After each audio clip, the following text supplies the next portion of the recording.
نحمده ونستعينه ونستغفره ونستهديه ونتوب إليه ونعوذ بالله من شرور أنفسنا ومن سيئات أعمالنا. من يهديه الله فلا مضل له ومن يضلل فلا هادي له. قطرة من فيض جوده تملأ الأرض ريا ونظرة بعين رحمته تجعل الكافر وليا. وأشهد أن لا إله إلا الله وحده لا شريك له أرسل رسوله بالهدى ودين الحق ليظهره على الدين كله ولو كره المشركون. وأشهد أن محمدا عبده ورسوله أرسله رحمة للعالمين فجاء بالدين القويم والمنهج المستقيم فتركنا على المحجة البيضاء ليلها كنهارها لا يزيغ عنها إلا هالك. اللهم صل وسلم وبارك عليه وعلى آله وصحبه ومن اهتدى بهديه واستسل بسنته ودعا بدعوته إلى يوم الدين. أما بعد، رب اشرح لي صدري ويسر لي أمري واحلل عقدة من لساني يفقه قولي. سبحانك لا علم لنا إلا ما علمتنا إنك أنت العليم الحكيم. أحبتي في الله، معشر الإخوة، بعد أن أشكر الله سبحانه وتعالى kulingana na barnamij na mpangilio wa dawra ya mihadhara kama tulivyofahamishwa, leo ilikuwa ni siku ya Ustadh Abdul Aziz, na siku zote sisi wanadamu tunapanga, lakini anayepanga ni Mwenyezi Mungu Subhanahu wa Ta'ala. Sisi hupanga, kisha baadaye Mwenyezi Mungu ndiye mwenye kupitisha kwamba lile jambo liwe au lisiwe. وما تشاءون إلا ليشاء الله رب العالمين. Na kwenda ikawa mzungumzaji wetu ana dharura ambayo haiwezi kuepukika. Hatujapata taarifa kamili, lakini kulingana na muda baada salati maghrib mpaka sasa hatujapata message yoyote. Na kwa kuwa tumehudhuria kwenye muhadhara, basi tutazungumza kwa niaba yake, lakini hatuzungumzi mada yake. Mada imepanga ni yake na yeye ndiye mwenye kuizungumza. Ama upande wangu, yale ambayo nitazungumza kuhusu mahabbatullah lilummati almuhammadiyya, mapenzi ya Allah kwa umma huu wa Mtume Muhammad sallallahu alayhi wasallam. Hakika yoyote anayefuatilia Qur'ani inavyozungumza na sheria alizozipanga Mwenyezi Mungu Subhanahu wa Ta'ala, utaona kwamba hakuna umma Mwenyezi Mungu aliupenda kama ummati Muhammad sallallahu alayhi wasallam, na ndio umma aliyoumba daraja kubwa. Wao ndio wa mwisho, lakini ni kama ndio wa mwanzo. Humul akhirun wa humul awwalun, yani wamekuja mwisho lakini daraja yao wako mwanzo.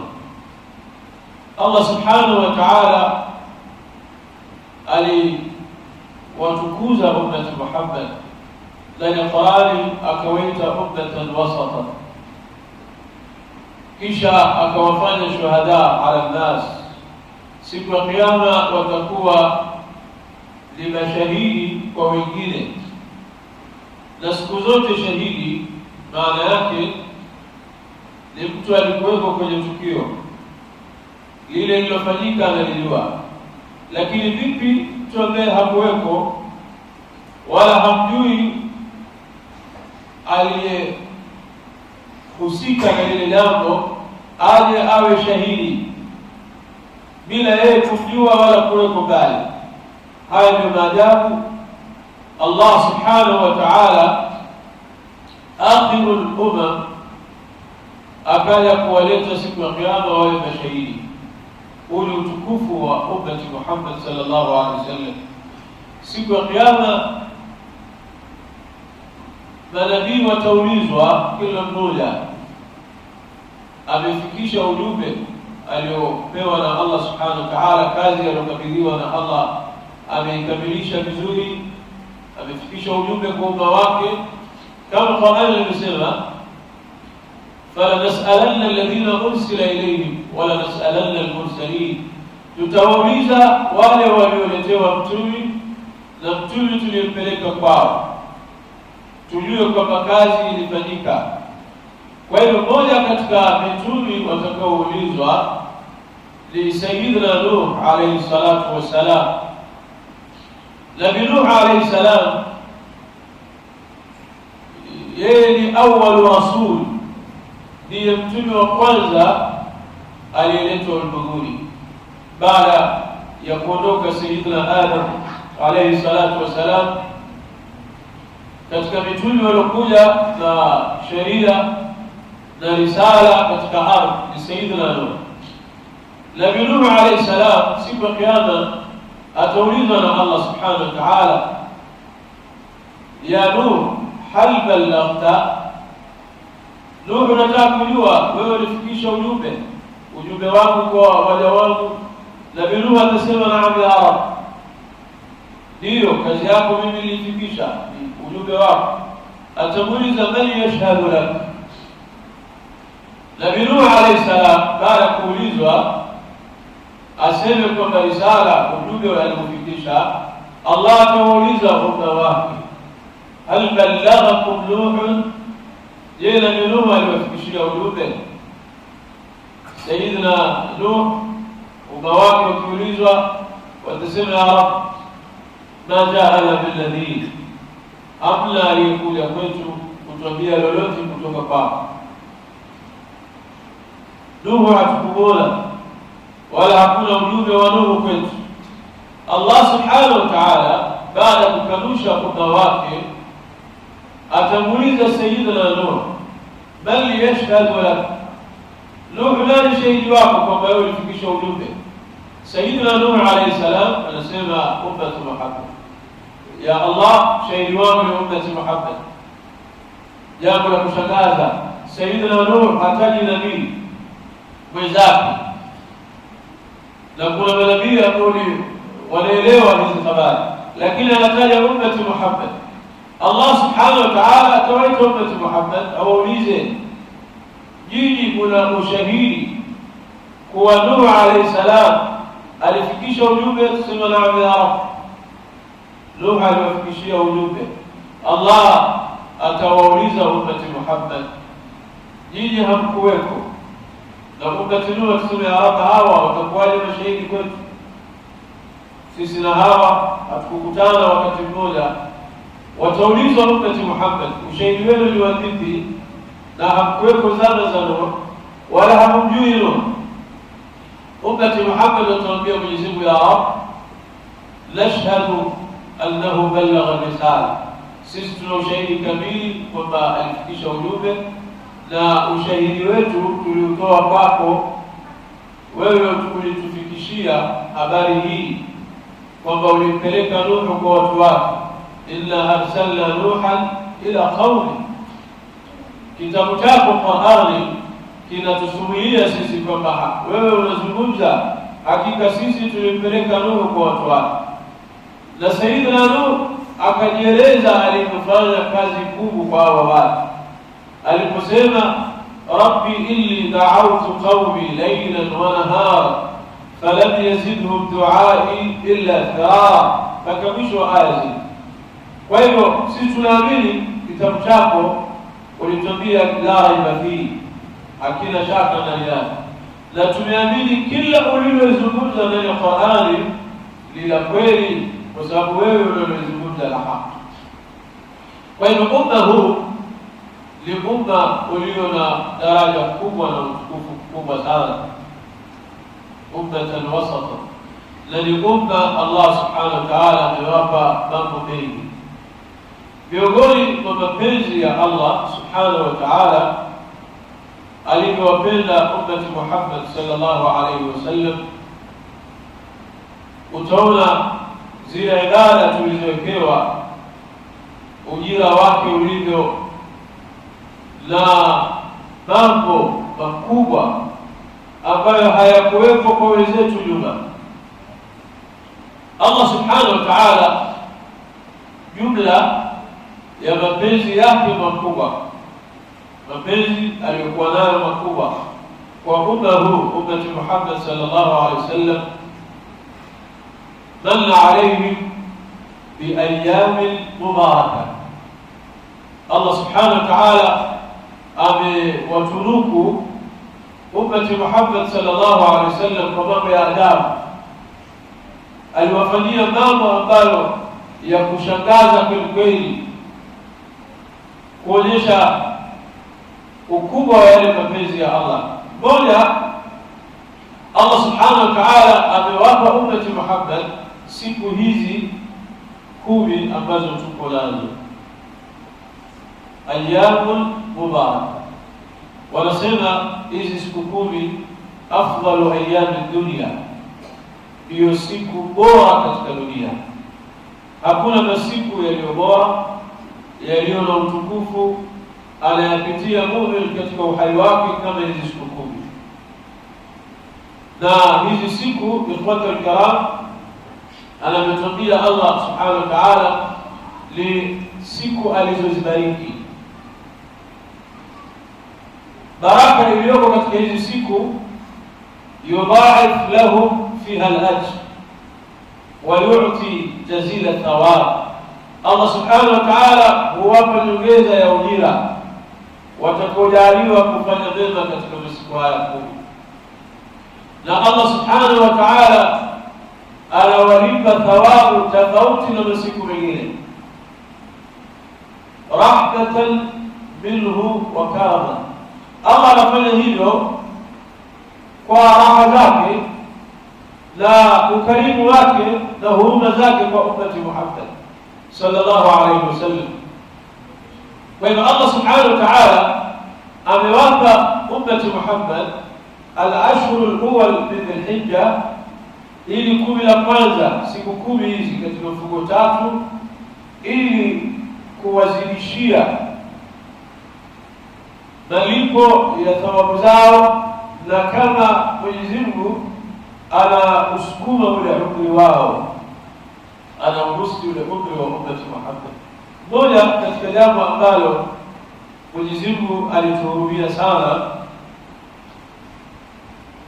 wenzetu waliotangulia Mwenyezi Mungu aliwapa umri mrefu, kama hadithi ya Anas inaeleza siku moja Mtume sallallahu alaihi wasallam alionyeshwa a'mara ummati, alionyeshwa umri wa umma wake ulivyo.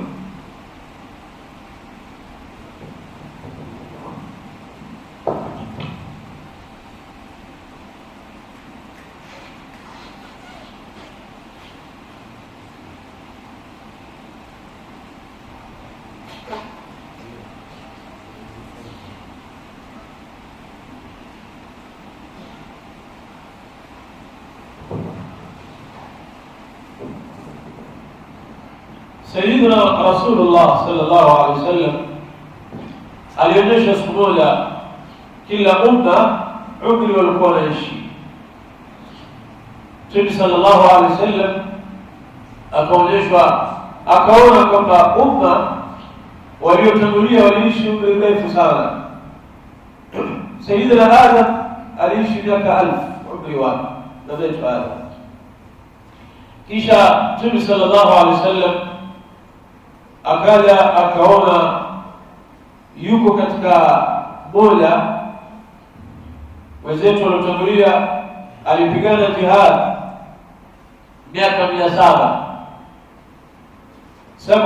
sana yujahid fi sabilillah. Miaka 700 huyu bwana anapigana jihad katika njia ya Allah subhanahu wa ta'ala. Hebu fikiria huyu mtu anaondoka na daraja kiasi gani. Mtume sallallahu alaihi wasallam taqasara a'mara ummatihi, aliona umri wa umma wake ni mfupi ajabu. Yani mtu anaishi katika yetu sisi la yujawiz 60 au 70 sana. Hakuna atakayepita umri wa miaka 70, 60, 70. Yule atakayeongeza hapo sadaqa tasaddaqa Allah biha alayhi, basi ni ofa ya Mwenyezi Mungu tu. Lakini umri wa ummati Muhammad ma baina 60 au 70. Mtume sallallahu alaihi wasallam ikamsikitisha sana. Alisikitika kwa kweli, akaona umma wake watakuja pitwa, daraja za wengine zitakuwa juu, watachukua nafasi kubwa katika janna kwa sababu ya umri wao na mema waliyofanya makubwa. Allah subhanahu wa ta'ala akamwambia Mtume sallallahu alaihi wasallam, Jibril, nenda kwa Muhammad mwambie inna sanurdhika fi ummati wala nasuk. Kaambia hilo lisikupe taabu, sisi tutakuridhisha.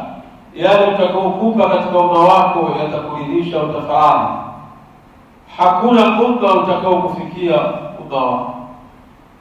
Allah subhanahu wa ta'ala jambo la kwanza alilofanya akawapa ummati Muhammad laylatan khayrun min alf layla, bil khayr alf shahr. Mwenyezi Mungu akawapa ummati Muhammad usiku mmoja, laylatul wahida. Usiku mmoja katika ummati Muhammad akibahatika anafanya ibada, anafanya taa, imma dhikrun au Qur'an au salah, katika mema anayofanya, basi anapata kiwango cha umri wa miaka 83 na miezi kadhaa. Umri huu wote unajumlishwa katika umri wake. Miaka 83 ni umri, ndani yake kumekusanyika ibada tupu. Hakuna hata dakika 5 ulizokaa mazungumzo barazani na mtu. Hakuna masaa uliolala ya usingizi. Hakuna nyakati ulikwenda ofisini, kazini, umekwenda shamba, au ulikuwa na kazi zako azipigia katika mpangilio wa ibada. Miaka 83 kila dakika ni ibada. Mwanadamu hata akajaliwa kuishi miaka hii, hawezi itumia miaka hii yote katika ibada. Lazima kuwe na mchanganyiko ndani. Kuna siku utateleza, kuna siku pengine yatakupita, kuna masaa 8 ya usingizi usiku, kuna masaa ya kutafuta fadhila na maisha yako. Lakini miaka 83 yote inaingia katika hesabu ya umri wako, alafu unajumlishiwa na ule umri uliobambanya. Hebu tupige hesabu fupi. Mtu amejaliwa amefunga Ramadhani 20, na kila Ramadhani amepata Lailatul Qadr. Lailatul Qadri tunasema ni miaka 83. Sasa jumlisha 83 mara 20, ni miaka mingapi mtu ameishi? Miaka mingi. Sidhani kama unaweza pata ile jawabu kwa haraka. 1660. Miaka 1660. Huu ni umri wa hizi layali al-qadr pekee yake. Kila lailatul qadr uliyopata imejumlishwa. Umri wako ni kando. Kwa hiyo umri wako ulioishi umefanya na mema unachanganywa hapa. Sidhani kuna mtu anaweza kumfikia mtu katika ummati Muhammad ikiwa alipata hizi siku. Na hisabu ya 20 tumehesabu, tumeweka kiwango cha chini. Aweza mtu akapata Lailatul Qadri hazipungui 40 kulingana na miaka yake, kwa kupatikana 50 ndani yake. Kwa Allah subhanahu wa ta'ala, hii ni dalili ya mapenzi yaliyo makubwa kwa ummati Muhammad. baadhi ya ulama wanasema Lailatul Qadri au kuweko nyuma ni khasa lihadhihi al-umma. Ziko baadhi ya kauli za wanazuoni, wengine wanasema la, ilikuwepo tangu mwanzo. Alafu Allah subhanahu wa ta'ala kando na Lailatul Qadri, Mwenyezi Mungu bado hajatosheka, ametuwekea hadhihi al-ayyam al-mubarakah al-ashr al-awwal min Dhul-Hijjah. Mwenyezi Mungu akatuwekea hizi siku 10 hizi za mwanzo mwezi wa mfungo 3 ambazo Mwenyezi Mungu aliapa na hizi siku, wal fajri wa layali ashri, na apa na alfajiri na apa na masiku 10, layali ashr. Arjahu al-aqwal walizozungumza ulama wa tafsiri katika tafsiri nyingi ni kwamba hizi siku layali ashr zimekusudiwa ashhurul awwal min Dhul-Hijjah, siku hizi 10 tulizonazo. Ziko baadhi ya kauli zingine wanakwenda ashhur Muharram ile, lakini jumhurul mufassirin ni kwamba ashr Dhul-Hijjah, wakifanya istinbat ya kiapo kilichotangulia wal fajri, wanasema alfajiri Mwenyezi Mungu aliapa nayo hapa ni fajri yaum al-nahr, ya alfajiri ile siku ya kuchinja ambayo ni siku ya 10 ya mwezi wa mfungo 3. Kwa hivyo ikiwa Allah subhanahu wa ta'ala ameapa nayo masiku, basi maana ni masiku makubwa yenye utukufu mkubwa, kwa sababu al-azim la yuqsimu illa bil-azim. Ikiwa Allah subhanahu wa ta'ala aliyul azim, hawezi kuapa na kitu kidogo, anachoapa nacho lazima kiwe ni adhim. Kwa hivyo Allah akiapa na masiku 10 ni kwamba haya masiku ni masiku bora na matukufu sana.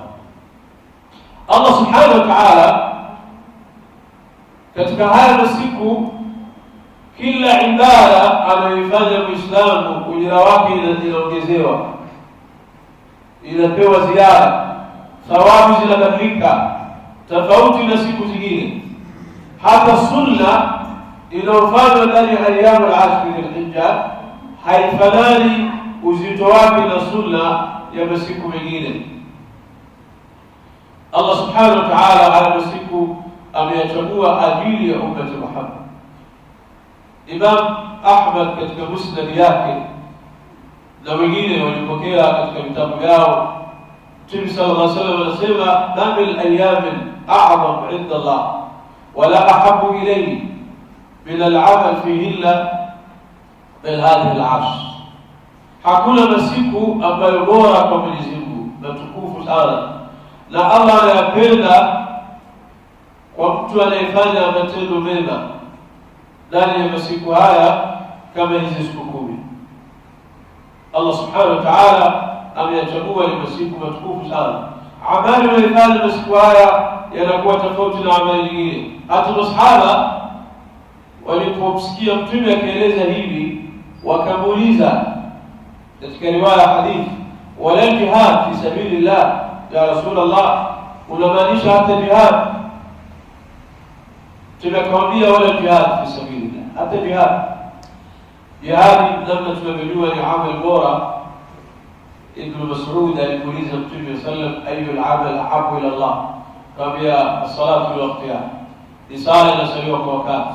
Thumma ay birru al-walidayn, ya pili ni kuwafanyia wema wazazi wao. Thumma ay kasema al-jihad fi sabilillah, daraja ya 3 katika amali bora zinampendeza Mwenyezi Mungu. Ni sala inasaliwa kwa wakati na mtu anapofanyia mazuri mema mzazi wake, kisha jihad.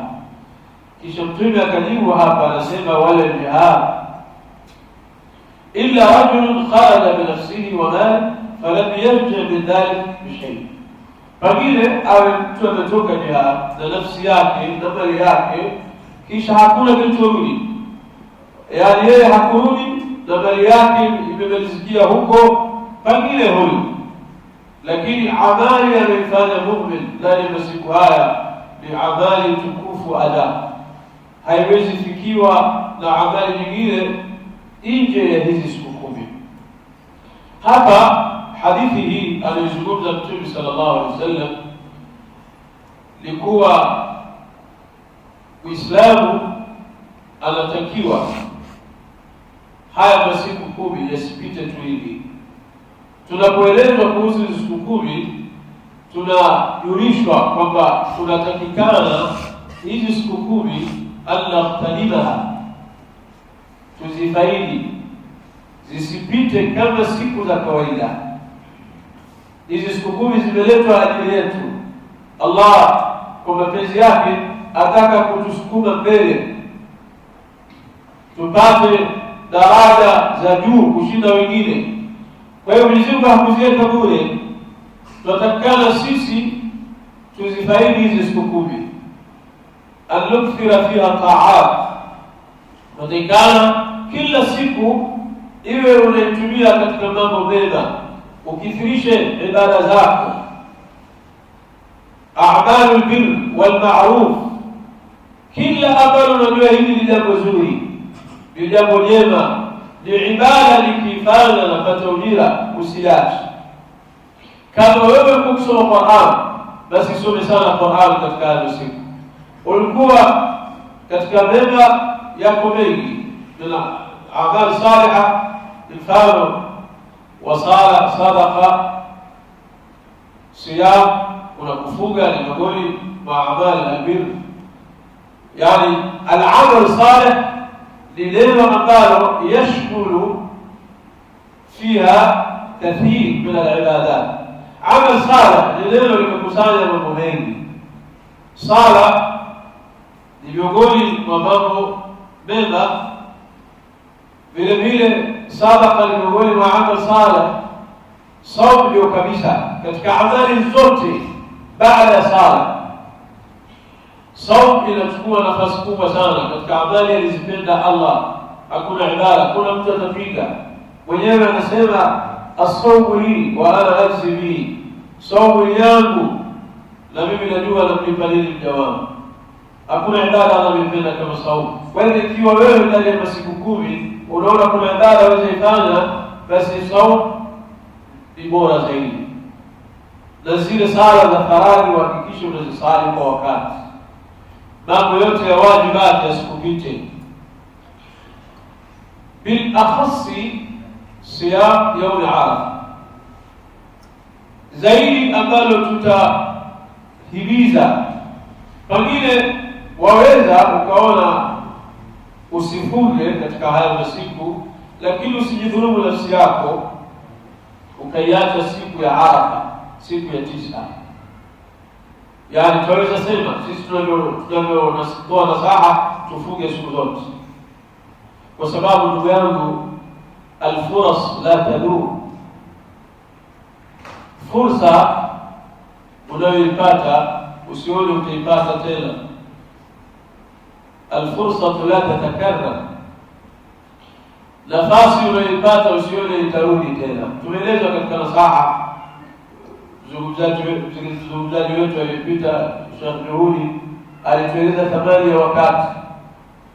Fursa ukiipata, umeamka mzima, ile siku yenyewe inakwambia umebahatika, umeamka mzima leo, tazawwad minni ya amali salih, nifaidi mimi na amali njema, fanya mazuri, fa inni la a'ud ila yawm al-qiyamah, mimi sitarudi tena, nisirudi. Nikishapita kukutana na wewe siku ya kiyama, nitoe ushahidi juu ya yale uliyofanya. Kwa hiyo ndugu yangu, umeamka leo mzima, usifikirie kila siku utaamka na uzima huo. Waweza amka kesho wa anta sakinul qubur, tukitaka kukuona nikuja kukutembelea makaburini, na hilo lawezekana, sidhani kama lina shaka. Leo mzima usiugue mahali popote, lakini kuna uhakika wewe waweza kufa hivyo hivyo, na utaweza kuchukua tu hivyo, na si lazima ugue hata dakika 5. Waweza kuwa watembea, usifike nyumbani, ukaanguka njiani tu, ukipelekwa kwa daktari ambaye alikufa kitambo zamani, hivyo letea maiti hapa, hilo inawezekana. Sasa Allah subhanahu wa ta'ala kuleta mwezi wa mfungo tatu, na tulio hai ni mimi na wewe. Wako watu walikuwa mwaka mfungo tatu uliopita hawapo, tumebahatika mimi na wewe tuko. Hii ni zawadi kubwa sana Mwenyezi Mungu amekuletea mwezi huu na masiku haya ili uzidishe fuko lako, ujaze fuko lako la amali. Kwenda ikawa fungo tatu hii, siku hizi 10 zikipita zikiondoka, unaondoka unazisindikiza wewe. Kwa hivyo kila siku ambayo inapita katika masiku ya haya 10 ujaribu kufanya mema kwa wiki, kuthirisha agala. Usiku usimame uzungumze na Allah subhanahu wa ta'ala, usome Qur'an. Na mchana baada ya kumaliza shughuli zako, faida faragta fansab wa ila rabbika farghab, chukua msahafu, kaa usome vizuri 3, kaa mahali ulete adhkar, taja Allah subhanahu wa ta'ala, subhanallah walhamdulillah wala ilaha illa Allah wallahu akbar. Haya maneno Mtume anasema subhanallah tabla'ul mizan. Subhanallah unapoisema inajaza mizan. Subhanallah walhamdulillah wala ilaha illa Allah wallahu akbar tabla'u ma baina as-samaa wal ardh. Haya maneno ukiyasema thawabu zake zinajaa ardhi na mbingu, yani wingi wake unajaa ardhi mpaka mbingu. Alafu Mtume sallallahu alaihi wasallam anasema kalimatani خفيفتان على اللسان حبيبتان إلى الرحمن ثقيلتان في الميزان. kuna maneno mawili vilma viwili hivi, vilma viwili khafifatan ala lisan, ni maneno mepesi kuyasema, rahisi sana kwa ulimi, lakini haya maneno mawili habibatan ila rahman, ni vipenzi vikubwa kwa Allah. Alafu thaqilatan fil mizan, kwenye mizani ni maneno mazito adab, uzito wake yani inashinda mambo mengi. Maneno haya ni kusema subhanallah, subhanallah bihamdi, subhanallah alazim, subhanallah alazim, subhanallah bihamdi, subhanallah alazim. Haya maneno mawili ukiyasema, Mtume sallallahu alaihi wasallam anasema haya Mwenyezi Mungu anayapenda ajabu. Kuna maneno mazuri matamu kwa Allah kama vile hivi viwili. Na katika hadithi nyingine, riwaya hadithi inasema mtu atakayesema maneno haya 100 mara hutat khataya walau kana mithlu zabad al-bahr, madhambi yake yote yanafutika ile madhambi hata kama ni mengi mfano wa povu la bahari. Ukisema subhanallah walhamdi, subhanallah alazim mara 100. Hebu ndugu yangu, maneno haya kuyasema mara 100 yanakukalifu uzito gani? Yanachukua dakika gani? Subhanallah walhamdi, subhanallah alazim. Ni dakika 3 au dakika 4 tu. Na haya maneno kuyasema utaamini siku ya kiyama ujira wake.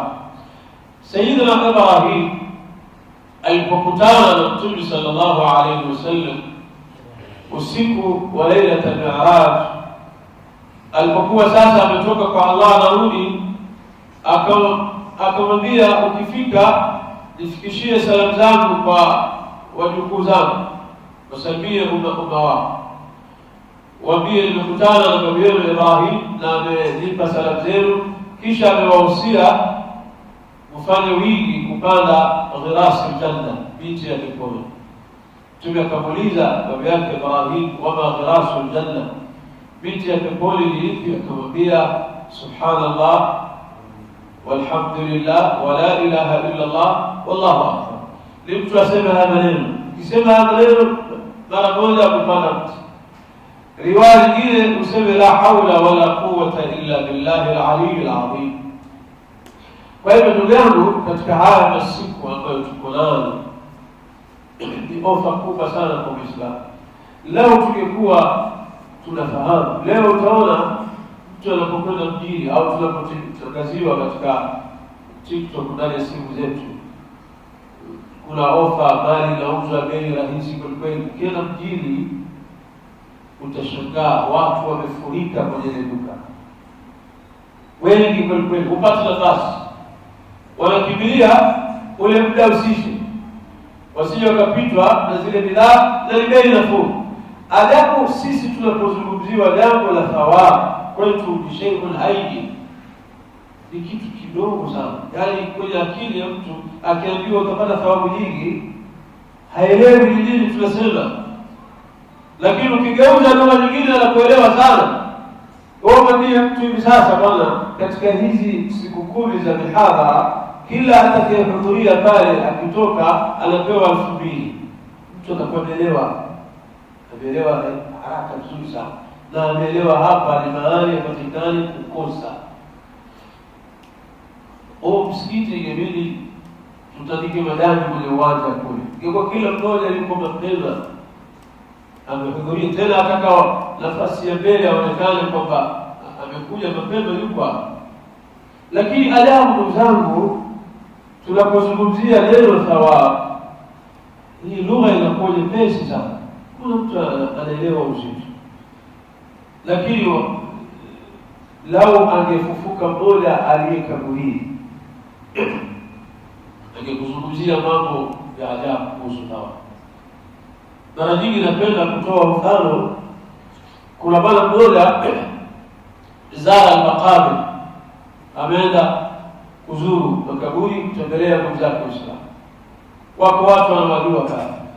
Baada ya ziara yake ameombea maghfira kwa Allah subhanahu wa ta'ala, amekwenda kando kivuli cha mti pale akapumzika. Ghafla yule bwana kupumzika akachukuliwa na usingizi kidogo mbele.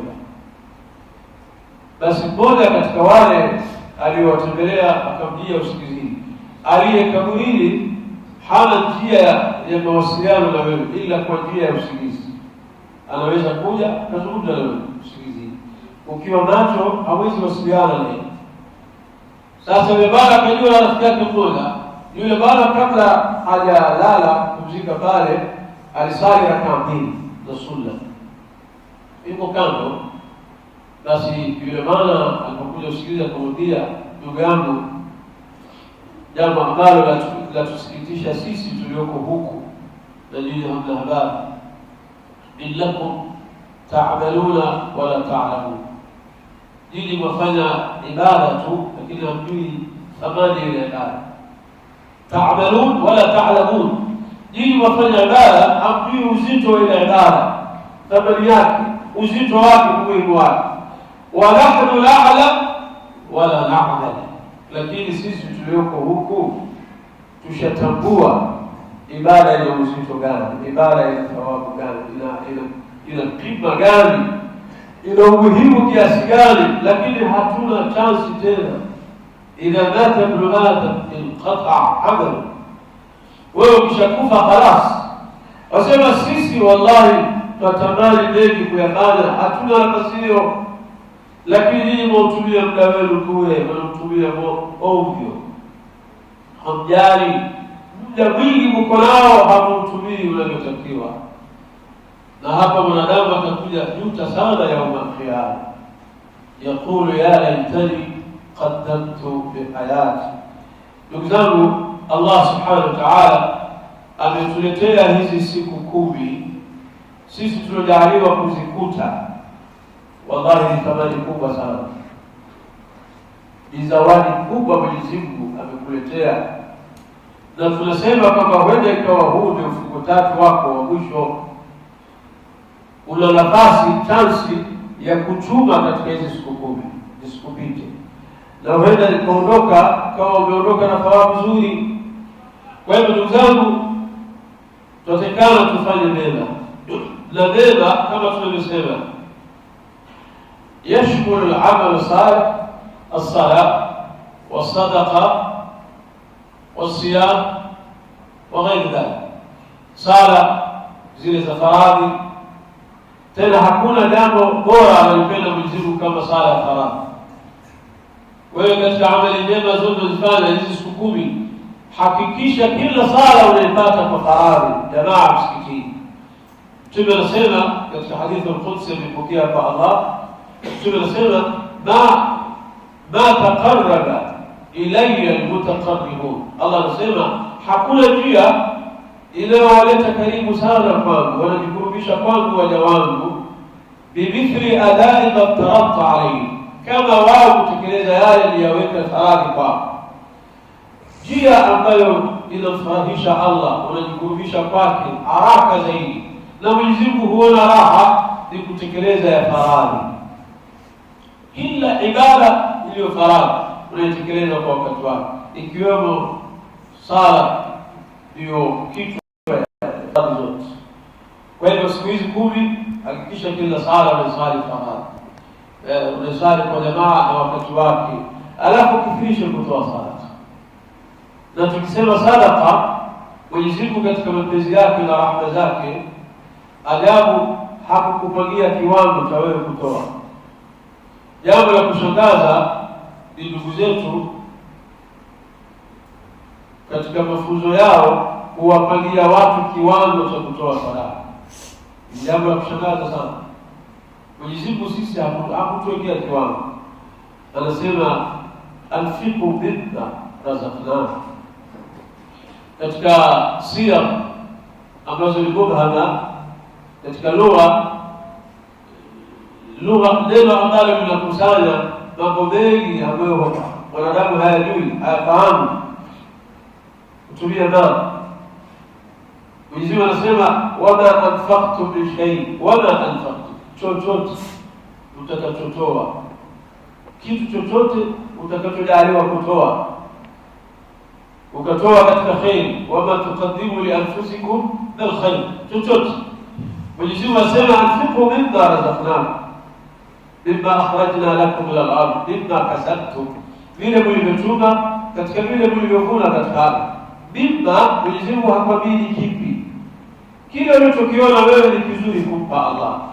Kama ni hela, kiwango mwenyewe waona hicho unaweza toa, Mwenyezi Mungu anapokea. Yarda bil qalil wa yajzi bil kathir. Mwenyezi Mungu ni shakur, hakuna anayeshukuru kama Allah. Ukifanya dogo, Mwenyezi Mungu kwake ni kubwa. Bwana mmoja alikuwa anatembea njiani, akakuta kuna mti kando ya njia, tagaa zake zile zinaligilia chini.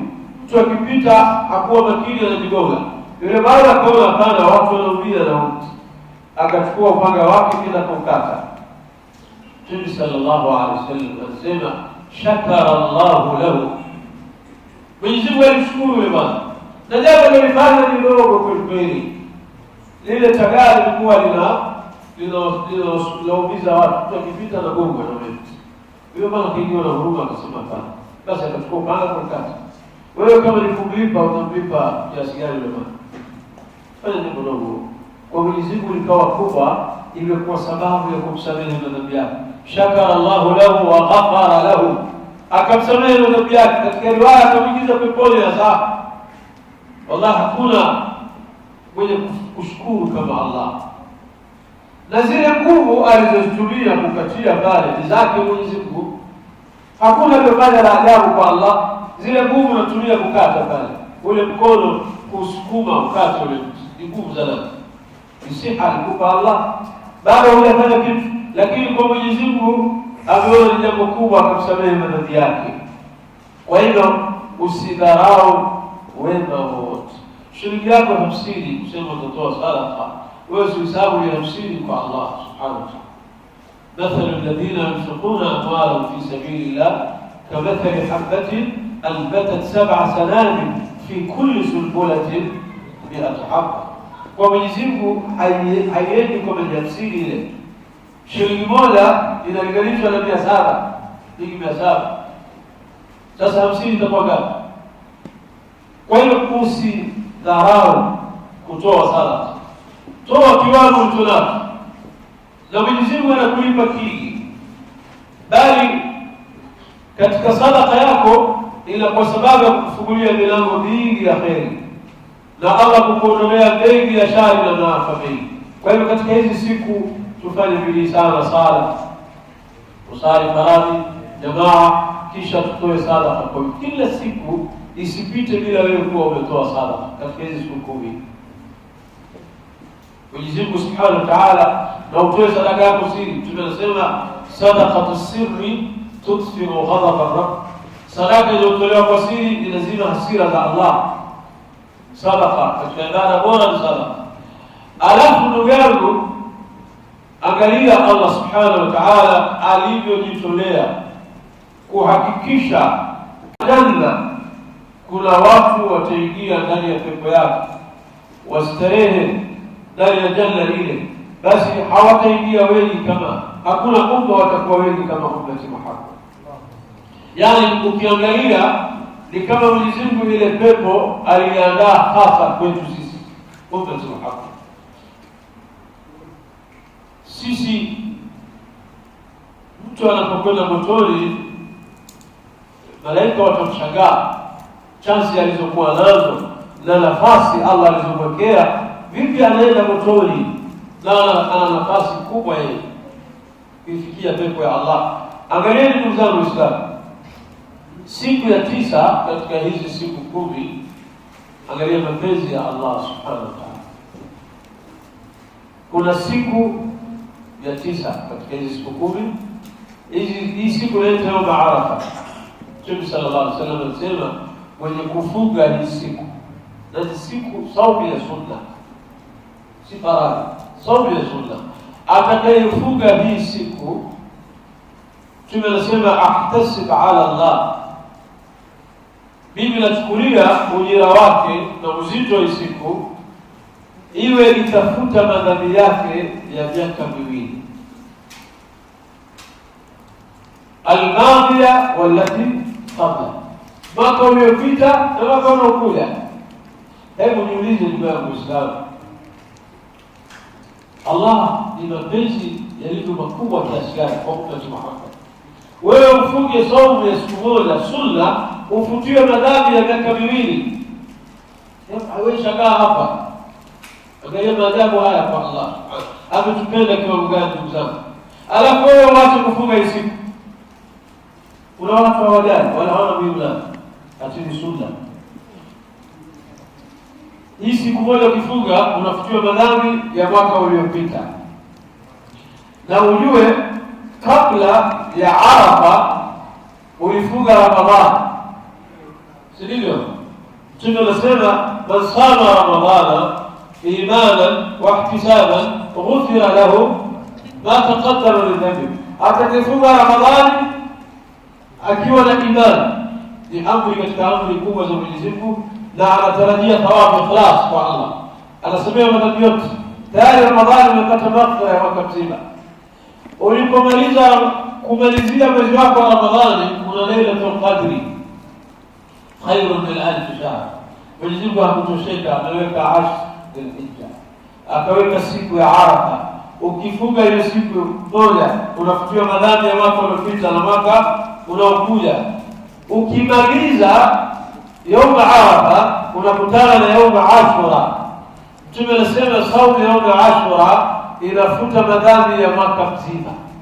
Yaani wewe unafutiwa madhambi tu. Arafa inafuta miaka 2 iliyopita na inayokuja. Ashura unafutiwa tena madhambi ya mwaka. Wewe wabaki na madhambi vipi mpaka uende motoni? Na hizi siku zinajirudia katika mwaka. Ramadhani inakuja mwaka mwingine, siku ya Lailatul Qadri itarudi tena, inakuja tena Yawm Arafa, inarudi tena Ashura kila mwaka. Wewe kila mwaka wapitie hizi siku, wafutiwe madhambi ya mwaka, wafutiwe, waenda motoni vipi? Ndio nikwambia ni kama Mwenyezi Mungu ile pepo ameiandaa kwetu sisi maalum. Wallahi hakuna katika ummati Muhammad hata aende motoni. Ndio hapa inanifasiri kauli ya Mtume aliposema kullu ummati yadkhuluna aljannata illa man aba, umma wangu wote wataenda peponi pengine yule aliyekataa. Qila man yaba ya Rasulullah, kuna mtu atakataa kwenda peponi? Tunakwambia man ata'ani dakhala aljanna, atakayetii mimi akafuata maagizo yangu akaishi na mwongozo wangu, huyo rahisi anakwenda janna. Wa man asani faqad aba, atakayeasi hataki maagizo yangu, maelekezo yangu ametupa, amekataa kwenda janna. Kwa hivyo ndugu zangu, tufanye bidii sana katika hizi siku 10 kukithirisha ibada na taa. Tena lingine tunalosisitiza, kama ilivyo thawabu ni kubwa na thawabu zinaongeza ujira, basi jambo lingine tutahadhari sana kufanya madhambi ndani ya mwezi katika masiku haya. Hakuna dharau iliyokubwa kwa Mwenyezi Mungu kama siku aliyoipa heshima wewe unaifanyia machafu. Bema hutaki kufanya, alafu unakumaasi Mwenyezi Mungu, na ni siku tukufu, ili kuonyesha dharau Mwenyezi Mungu Subhanahu wa Ta'ala. Na Mwenyezi Mungu anasema, wa man yu'azzim sha'air Allah fa innaha min taqwa al-qulub. Katika imani na adabu, kila aliyoliheshimu Mwenyezi Mungu na wewe ulipe heshima. Kwa hivyo hizi siku ni siku zinaonekana heshima kubwa ndugu zangu Waislamu. Tuacheni tabia kukesha na kula theluji katika siku kuu. Kwanza ni madhambi, kula theluji ni dhambi. Mwenyezi Mungu hakukupangia chakula chako wewe unakula hivyo, wala karramna bani Adam. Mwenyezi Mungu amekupa heshima, wewe ni mfalme, wewe unakula chakula kizuri, warazaqnahu min at-tayyibat. Allah amekupangia mambo makubwa. Unajifananisha vipi na mnyama? Kondoo akienda anatafuna nyasi ziko mbichi na hazioshwi zile nyasi zake, anakula hivyo, zina vumbi zina nini, anatafuna chakula chake. Wewe mwanadamu utaletewaje theluji yametoka tojiri kule, yamebeba kwenye gari, watu wamekalia magunia yale na jasho yao yote alafu hata kwenye shamba wanakolewa pale ndani, wanakolewa pale ndani, mtu akiwa hawezi kutafuta choo, wanakolewa pale. Sasa wewe unakuja kukaa na kula nyasi zile hazioshwi, nyasi bichi, vipi? Unajidharau nafsi yako hivyo. Ndio Mwenyezi Mungu anasema kuna wanadamu tumewapa akili, anayetumia akili, tumewapa macho waone, tumewapa masikio wasikii, ulaika kala naam bal hum adall. Kwa hivyo ndugu zangu, hizi ni siku za kukesha na dala, sio siku za kukesha na dhurugu. Unakesha kula kukaa, unakesha kuangalia movie usiku, alfajiri usali, hasara ndugu zangu. Umri wako ni mfupi na siku zinakwisha. Tekana kutumia umri huu vizuri, tujiepushe na maasi. Tutakoma hapa. Ni muhadhara wa ndugu yetu Sheikh Abdul Aziz, si nafasi yetu, lakini kwa kuwa hakuja imebidi tushikilie ile nafasi tulioko hapa, tuondoke angalau tusikie mawili matatu. Kwa hiyo tutakomea hapa ili mwenye kuweka taarifa na apate muda mzuri kufika saa 2 inshallah. Sharifu yuko na nafikiri Ustaz Kandauya na Msha Sharifu. Leo kuna katika hii social media kuna shaka moja wazungumza kuwa haya masiku makumi yaliyopewa na Mwenyezi Mungu asema si katika wiki. Na sema pia hakuna kufunga Arafa. Hakuna? Asema Arafa hakuna kufunga siku ya Arafa kwa ilikuwa na ubora. Alafu asema kuwa haya mambo ya uongo ambayo kwamba sisi tunafanya. Ustadi huyo wa mwenda kuingia anaingana na kwamba yeye ndio asema kama alikuwa ni kweli ingelikuwa mtume mwenyewe afunga hizo siku. Sema mtume afunga wala maswahaba wafunga. Naam. Sasa mtu huyu tumweka kundi gani? Huyo bwana, kwanza sisi hatumhitaji, sisi tunamhitaji Mtume sallallahu alaihi wasallam. Tunamueleza na hadithi zipo ni sahihi. Kwa hivyo hatukumwambia yeye atuthibitishie ni kweli iko Arafa hakuna, tufunge tusifunge. Mtume yeye anazungumza na masahaba waliishi na yeye, wakimwona kufunga Arafa. Sasa kama yeye anasema ni uongo, sawa, ni raha zake, lakini hakulazimishi sikumwamini. Na huyu si shekhe, si afai kuita shekhe. Shekhe alizungumza mambo kama hayo. Huyu ni mtu ametumwa. Kuna watu ambao wanatumwa na shetani kutuvurugia dini, na wako wengi hasa katika hizi zama zetu leo, kila mmoja akichipuka ni shehe. Mtume anasema chagueni mtakayechukua dini yenu kwake. Chagueni mtu mtakayechukua dini yenu kwake. Chagueni, sio kila mtu akizungumza ni shehe. La, ushehe mtu yote anaweza udai. Wewe kudai ni shehe kwa nini kazi kubwa? Ukishasoma aya na hadithi waweza kuzungumza Kiarabu kwa tafsiri ya hadithi. Ambaye hakusoma atajua ni shehe. Lakini mtu hakukubali ni shehe, msomi hakukubali wewe ni shehe mpaka kusikiza wazungumza nini. Ukishazungumza tutajua wewe tukwende fuku gani. Kwa hiyo kama huyu mpuzi anatufurahisha mashlaki na hawezi kupoteza. Mombasa watu wamesoma dini na kila mahali dini imeeleweka. Kwa hiyo ni shauri yake, mpuzi wake. Anapangina anatafuta waliokiingia kwenye TikTok, kwenye YouTube, kuna malafi fulani anatafuta apate watu kusupport na nini basi maslahi. Lakini hakuna chochote anachofanya. Sisi hatuwezi kumfurahisha. Arafa, nani sasa masiku haya hayapo sio? Wala hii siku 10 hazipo. Katika Qur'ani hamna. Inadainisha nini? Sasa hiyo tuambia. Unaposema wala yali al-ashr, sio ashri dhil-hijja. Tuambie ni ashri zipi? Na tumesema mimi nimezungumza kwamba kauli za wanazuoni zipo, wengine wanasema al-ashri ya ashru Muharram. Wengine wakarudi kwenye ashru al-awakhir min Ramadhan. Lakini jumhur al-mufassirin arjahu al-aqwal katika ulama wamekuja katika ashri siku 10 hizi. Lakini hapo tu al-fajr wakasema ni al-fajr ya يوم النحر. Sasa angetuambia sio siku hizi 10 zilizokusudiwa, si hizi ni hizi, akatuambia ni siku 10 hizi, ushahidi fulani anasema kadha, hadithi inasema hivi. Sasa anatuambia si hizi, tuache atupe zingine basi. Kama yeye hana zake, sisi tunasema hizi 10, hataki atupe zake hizi. Na lugha anayotumia si lugha ya mtu msomi, kwa sababu mtu msomi akipinga hili anakupa dalili na anakupa na ushahidi kwamba ukweli ni hivi. Naam. Ukiwa huko tutaweka taarifa sisi huko.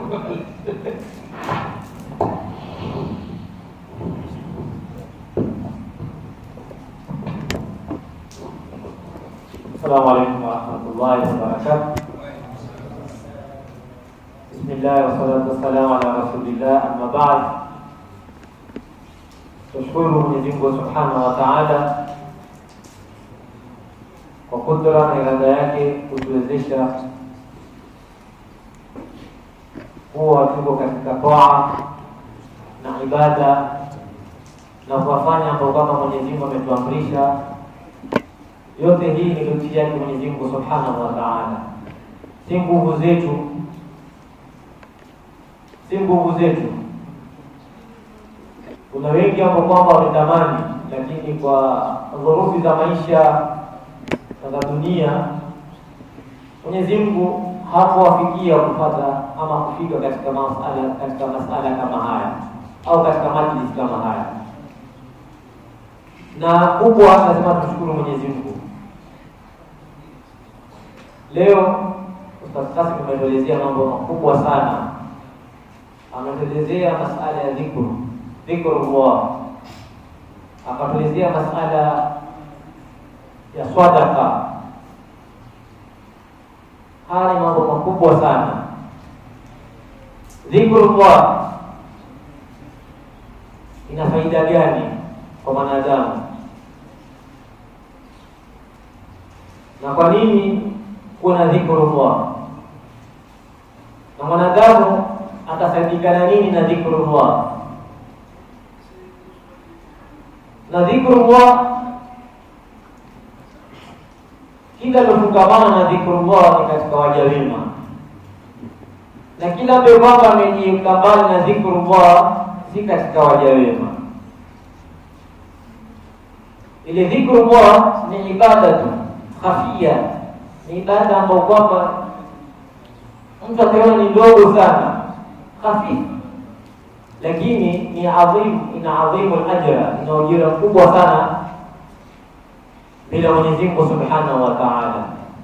Tumeelezewa hapa hadithi, kuna matamko machache ukiyataja, lakini utaona ni kitu kidogo, lakini kwa Mwenyezi Mungu yale maneno machache utakayotaja kupitia ulimi wako una faida kubwa sana, ina adhimu jasiri, malipo makubwa sana.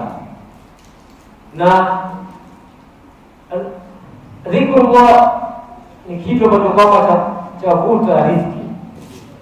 Mtu akiwa na dhiki, riziki yake imekutika na nini, imekuwa anilazimishe kuwa na dhikrullah, basi ni dhikrullah ni moja ya kukutia karibu riziki yake. Dhikrullah na faida nyingi, lakini ina faida chache ambazo za haraka ni kama tano. Ya kwanza ni ma'iyatullah wa mahabbatihi.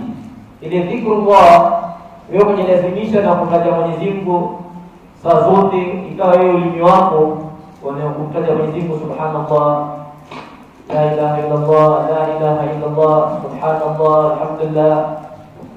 Basi ile dhikrullah yakupelekea kupata ma'iyatullah wa mahabbatihi, pata ile mapenzi ya Mola subhanahu wa ta'ala. Na hili ni kwa nasi ya Qur'an. Mwenyezi Mungu atambia fadhkuruni adhkurukum. Wewe utakapomtaja Mwenyezi Mungu kweli kweli kwa dhati ya moyo wako, basi ujue Mwenyezi Mungu atakutaja mbele ya watu bora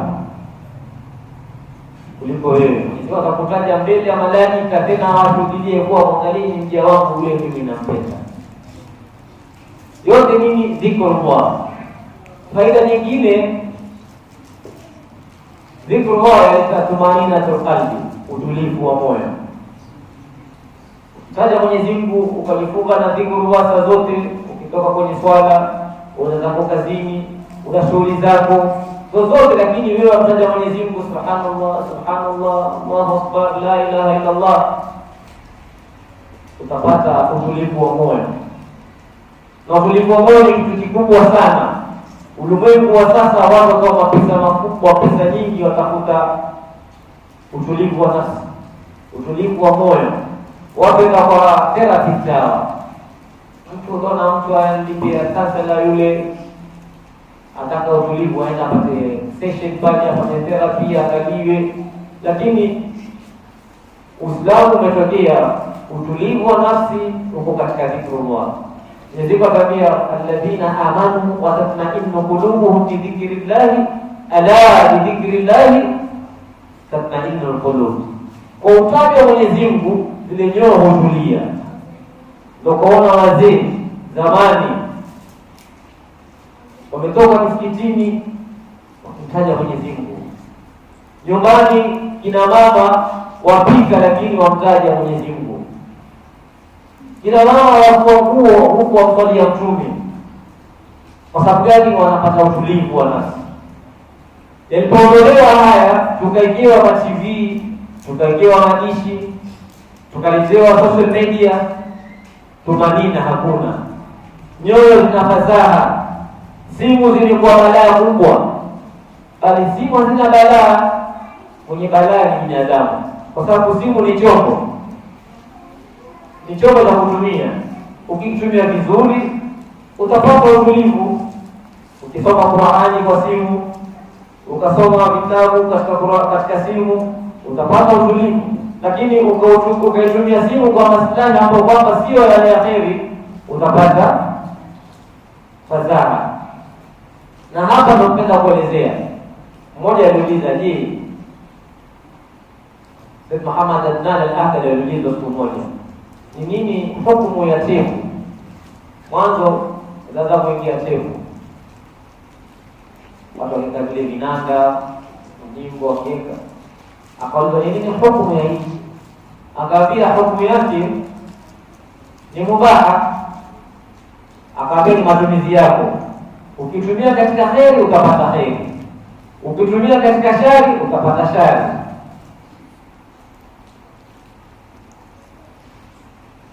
Wakuswa mayubahu bistiwaji alfi'li wa tarki bisawabi. lakini idha nawa li aklihi alquwa li ta'ati llahi falahu ma kad nawa. Kula, ukila upate thawabu, usipokula upate madhambi. Lakini ukila ukatia nia, upate nguvu, ukatekeleze toa ya Mola, utapata thawabu. Lakini ukala watia nia ninala ipate nguvu, ende nikampige mzee Abdallah pale, utapata madhambi. Maana ni ile nia yako ni kitu cha mubaya. Ndio akasema ile simu, akasema ile redio ama simu ama internet kutumia ni mubaha. Kwa sababu gani? Alfilu wa tarki ni sawa, kufanya na kutofanya ni sawa, lakini utakaponuilia kufanya jema kwa kile chombo unachokitumia katika mambo ya kheri utapata thawabu, na ukinuilia kufanya mabaya ukafanya mabaya utapata madhambi. Sasa tumaninatul qalbi yapatikana kupitia dhikrullah. Lingine, faida ya dhikri na istighfari kileta kwa wingi, Mwenyezi Mungu atakuletea karibu riziki. Mwenyezi Mungu atambia, wa kuntu astaghfiru rabbakum innahu kana ghaffara yursilis samaa alaykum midrara. Ukileta zile dhikri na adhkar na istighfari kwa wingi, Mwenyezi Mungu atafungulia milango ya kheri, atanyesheza mivua ya kheri ya baraka. Ikiwa huna watoto, wataka watoto, lete istighfari kwa wingi, mwelekee Mola sawa kweli kweli na istighfari na istighfari kweli kweli, utapata watoto, utapata mali, utapata riziki yako ya kheri. Faida ya dhikri nyingine, Mwenyezi Mungu atakuweka mbali na shetani na wasiwasi wake. Dhikrullah yamfukuza shetani. Kwa hivyo ndugu zangu Waislamu, tushikamane sana na dhikrullah. Baada ya kutekeleza ya faradhi, zile swala za faradhi na za sunna, tujilazimishe kuleta dhikrullah ili majumba yafunguke, yarudi kama ilivyokuwa zamani yenye baraka. Miji ilikuwa na baraka, watu walikuwa hawaamini sana lakini wakivuna sana. Wazee wanaweza kueleza kuambia watu, sisi hatukuona, tunasikia tu wazee. Kina mzee Abdallah kwa hapa, zamani wazee walikuwa hawaamini sana, mtu ana shamba lake pale, lakini mavuno yalikuwa mengi, watu wakivuna mara 2 mara 3 kwa mwaka. Sasa watu wana mashamba makubwa lakini baraka hakuna, wavuna sana lakini hakuna pia baraka. Majumbani hakuna baraka, amani hakuna. Kwa sababu gani? Tumetoa dhikrullah, tumetoa yale mambo ile kuleta baraka na kheri na kuleta kuvuta riziki, yote tumeyatoa. Tufanyeni bidii, tuarejesheni. Tukirejesha na tujipange na mambo mazuri, Mwenyezi Mungu atatufungulia miaka ya kheri. Mwisho hapa ndugu yetu Shafari ametuliza, ameeleza kuhusu masala ya kufunga. Na utakasi ameeleza vizuri. Kuna bwana mmoja alimwambia mwalimu wake alipokuwa yasomeshwa, akamuuliza, mbona huyu yatwaja? Maana ile shekhe kila kifundisha amtaja Imam Ghazali, amtaja Imam Shafi, amtaja Imam Nawawi, amtaja Imam Ahmad bin Hanbal, amtaja mabwana wakubwa. Jana nikasoma, lakini nafsi yake ilikuwa haina ikhlas ndani ya kusoma kwake. Kama mwalimu, mbona hawa watu wataja sana? Akamwambia mwalimu, akamwambia yule mwanafunzi, hawa watu wamefanya mambo makubwa, ndio maana watajwa. Wamefanya mambo makubwa katika dini, maana yake katika ulimwengu wamefanya mambo makubwa ya dini, mpaka ikawa utajwa wao watajwa kila wakati. Kwa hivyo ndio maana watajwa. Yule kijana akamwambia mwalimu wake, na mimi basi nitafanya. Sheikh akamuuliza, utafanya nini? Akasema, khalif, nitawakali. Yule mwalimu akamwambia, basi khalif toa. Ukikhalifu pia utatajwa kujulikaniwa, lakini kujulikana kwako utajulikana kwa kuwa wewe umekhalifu ile manhaji ya kheri.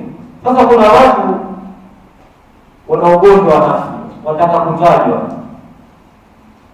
wataka kwenda mwendo ambao kwamba sio wa kheri, wale waliowekwa. Sasa huyu amekuwa akasema kufunga siku ya Arafa hakuna, bali siku ya Arafa kufunga iko na hadithi ambayo ni nazi imetaja. Kwa hiyo hata haina haja ya kushindana na mtu kama huyo, lakini yeye mwenyewe tu ataka kujulikana, na kujulikana kwake atajulikana kuwa ni mtu aliyokadi vile ya kheri aliyowekwa, na wamekuwa wengi watu kama hawa. Lakini sisi itikadi yetu ipo na nasi wa Qur'ani imetuambia, na hata kama haikuambiwa, Mtume anasema sallallahu alaihi wasallam, man sama yawman fi sabilillahi ba'da Allah 70 kharifatan minan nar, mtu yoyote atakayefunga siku moja akafunga kwa sababu Mwenyezi Mungu tu, mtu huyo Mwenyezi Mungu atamweka mbali na moto masafa siku. Maana nimetajwa wanazuoni kila mmoja ameweza kivyake, wengine sema ni miaka 70 masafa kwenda yani Mwenyezi Mungu atamweka mbali na moto siku moja tu ukafunga kwa sababu Mwenyezi Mungu atakulipa malipo makubwa sana, na hakuna malipo makubwa kama kuwekwa mbali na moto. Na ndio hayo hapo kwamba sisi kila mmoja tumuomba Mwenyezi Mungu atukinge na moto wake wa jahannam, atutie peponi. Mwenyezi Mungu atutie peponi sisi na wazee wetu na sote tuliohudhuria hapa, na pia tunawapenda kwa kwamba katika kheri. Mwenyezi Mungu atujalie mema.